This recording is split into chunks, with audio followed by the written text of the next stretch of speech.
श्री सतगुरु महाराज की जय। महर्षि संत सेवी की बोध कथाएं।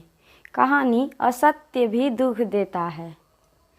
जिस तरह सूर्योदय होने पर रात का अंत हो जाता है, अंधकार का नाश और प्रकाश का विकास हो जाता है, उसी तरह जब अज्ञानता रूपी रात्रि का नाश हो जाएगा, माया समाप्त हो जाएगी, तब हम ज्ञान में प्रतिष्ठित हो जाएंगे। हम अपने को जान लेंगे और प्रभु का भी प्रत्यक्ष ज्ञान कर लेंगे। जब तक हम अपने को नहीं जानेंगे, प्रभु को नहीं जान सकेंगे। गोस्वामी तुलसीदास जी कहते हैं, यद्यपि माया असत्य है लेकिन दुख देती है। एक बहुत अच्छा दृष्टांत है। एक लड़के ने विवाह किया। वह अपनी पत्नी के साथ घर लौट रहा था। देहात जाना था। ट्रेन पहुंचते पहुंचते रात हो गई। उसी शहर की एक धर्मशाला में पत्नी के सहित वह टिक गया। दोनों प्रेम से खाए पिए और सोने का समय होने पर कमरे में गए। धर्मशाला में और भी बहुत से यात्री थे। वे लोग भी अपने अपने कमरे में सोने के लिए चले गए।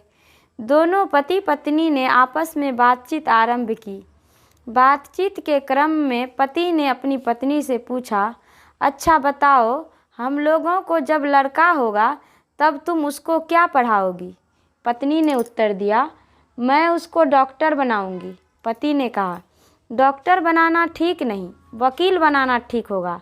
पत्नी कहती है, वकील को बहुत झूठ साँच करना पड़ता है। वे अपने तो झूठ बोलते ही हैं, दूसरे से भी झूठ बुलवाते हैं। अतः वकील बनना ठीक नहीं। मेरे विचार में डॉक्टर बनाना ही उपयुक्त है। मान लिया अगर प्रैक्टिस कम चलेगी तो क्या हानि है, कम से कम जन सेवा तो करेगा। इस तरह पति पत्नी में धीरे धीरे बात बढ़ती चली गई। दोनों में से कोई एक दूसरे के विचार से सहमत नहीं हो रहे थे। पति को बहुत गुस्सा आ गया। वह आक्रोश में कहता है, बेहोदी, मैं बार बार कहता हूँ कि लड़के को वकील बनाना है, डॉक्टर नहीं, तो मेरी बात मानती नहीं और डॉक्टर की रट लगा रखी है।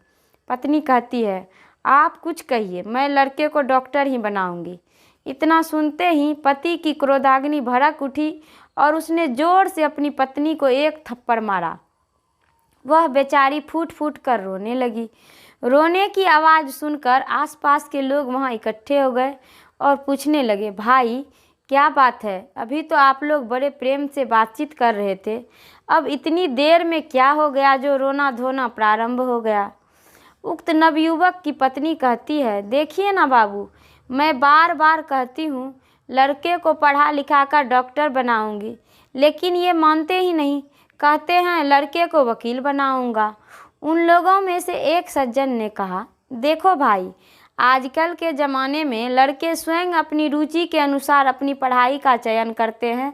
अतः लड़के को बुलाकर उससे पूछ लिया जाए कि वह डॉक्टर या वकील क्या बनना चाहता है। जिसमें उसकी रुचि हो उसी विषय की शिक्षा उसको दिलवा दी जाए। तब उस नवविवाहित लड़के ने कहा, अभी तो हम लोग शादी करके आ रहे हैं, लड़का है कहाँ? लड़का है ही नहीं, लेकिन लड़के के कारण मार तो उसको लग गई। इसीलिए गोस्वामी तुलसीदास जी कहते हैं, यद्यपि असत्य देत दुख अहई, दुख तो हो ही जाता है। उसी तरह यह असत्य संसार सत्य मालूम होता है। दैहिक दैविक भौतिक इन त्रितापों से हम संतप्त होते रहते हैं। इसी के लिए भगवत भजन करना है। प्रथमतः परमात्म स्वरूप का परोक्ष ज्ञान हो, पश्चात अपरोक्ष ज्ञान। जब तक परमात्म स्वरूप को सही रूप में नहीं जान लेंगे, तब तक परम कल्याण नहीं होता है। श्री सतगुरु महाराज की जय। यह प्रवचन शांति संदेश पत्रिका में दिसंबर 1996 ईस्वी को प्रकाशित हुआ था। श्री सतगुरु महाराज।